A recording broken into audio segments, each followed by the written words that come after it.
Hello, DS Film, and welcome to another commentary video.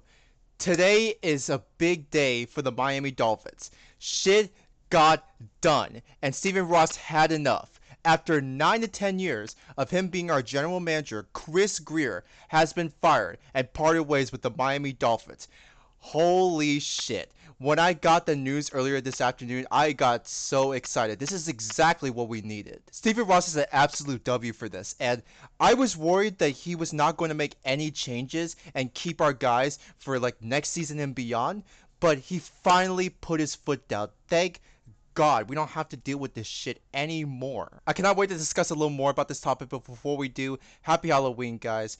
I know I'm dressed a little differently. That's because I'm cosplaying as Genie from K-pop Demon Hunters, one of my favorite movies of recent. But let's cut to the chase. Smash the like button and subscribe to the channel if you're new.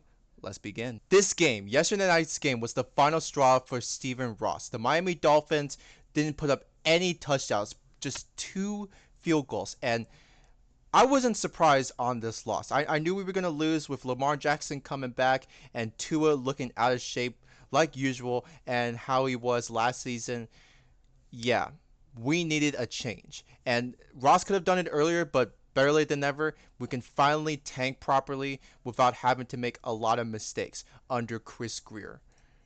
Been with us since 2000, the year that the Dolphins last had their playoff win, and served as our general manager since 2016. Chris Grier has gotten way too comfortable managing our Dolphins without any major improvement for far too long. Now we can finally say, Grier, pack your bags, move out, go someplace else. Ross has already appointed somebody that will take over the general manager spot temporarily, and that is Champ Kelly, until we can find a long-term general manager that can hopefully propel us to at least a playoff win, or better yet, a deep playoff run. I know it's going to take plenty of time to get things together, but guys, this is a part of resetting and rebuilding. We need this. It's for the good of the future, and we need to change the culture around. We have to cut Tua. I cannot move forward with him. I've defended him for so long, but I let my delusions get in the way of reality. So next draft class, I've said before, we need to draft Fernando Mendoza. I like the potential of him. Now let's take a look at Ross's official statement. This confirms everything. This morning, I made the decision along with General Manager Chris Grier to mutually part ways. I have incredible respect for Chris and his family, and I want to thank him for his many contributions to the Miami Dolphins over the past 26 years. I can't think of any good contributions that came out of him, but whatever. I'm not going to read this next paragraph because I already talked about this, but look here. I have always been and remain committed to building a winning team that consistently competes for championships. I'm incredibly proud of our leadership as an NFL organization and our continued commitment to the community. But our performance on the field and our team building process has not been good enough. There are no excuses. I want to thank the fans for their continued support and passion for this team. You deserve a championship caliber team you could be proud of. There's much work ahead to return the Dolphins to sustained success, and that work begins now. Finishing the season strong, evaluating all areas of our football operation, and moving forward with a clear vision for the future. And to put it this way, Ross is officially not senile, and he has a brain. He finally listened to the fans. We can only hope and pray that the Dolphins will get a competent general manager and a quick turnaround of their organization. Not from this season, oh no, but I'm talking about next season and so on.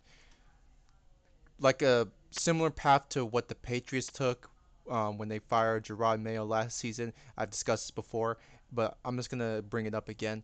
And then they got Mike Vrabel, and now they're 6-2. They got the pieces together. That reminds me, the checklist is not fully complete because we still got our head coach Mike McDaniel for the remainder of the season. It's quite impressive actually that he still has a job, even with his horrendous bad play calling that has been put in full effect numerous times, and we've seen that on full display last game too. We cannot move forward with him too. Simple as that. He doesn't even have a clear mindset on how he can turn the Dolphins team around. And if you guys saw his last post game, he was stuttering multiple times. I don't want to keep a head coach in the long term that's constantly panicking and doesn't figure out other options or change course to get the wins. If we keep this man for a long time, we're in for more hell. So, for the good of our future, we need to get rid of Mike McDaniel at the end of the regular season, more appropriately on Black Monday, because that's usually a time where a lot of head coaches who are performing poorly depart from their teams. We need a head coach that is more disciplinary, open-minded, and especially attentive. Listen, McDaniel was good with us for the first 2 seasons he was with us, but he has seriously fell off, so he needs to go as well. Last but not least, let's take a look at next year's draft order. And with that loss yesterday, and with our 2-7 record, that puts us at the 4th overall draft pick for the first round. And I wish we could have lost last week, because if we were 1-8, we would steal the first draft pick from the New York Jets, who has held it for a little while. But if we can lose out, I think we can be in the top 2. Guys, at this point, tanking is imminent. We have to go 2-15 if we want to get somebody good from the draft class. Maybe at the next trade deadline, because as you can see, we're about a few days away, we can try to get more draft picks for next year too. That is all I have to say. Thank you guys so much for sticking around to the very end. Guys, we can rejoice because this has been such long awaited news. This is most likely the best news that we have gotten in a long time. We needed Chris Grier fired.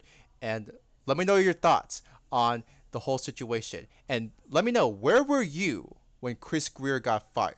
Take care, everybody. Enjoy your Halloween and your Halloween weekend. I know I am, because I'm going to be celebrating this news for a little while. But peace out, ladies and gentlemen, and have yourself a great day.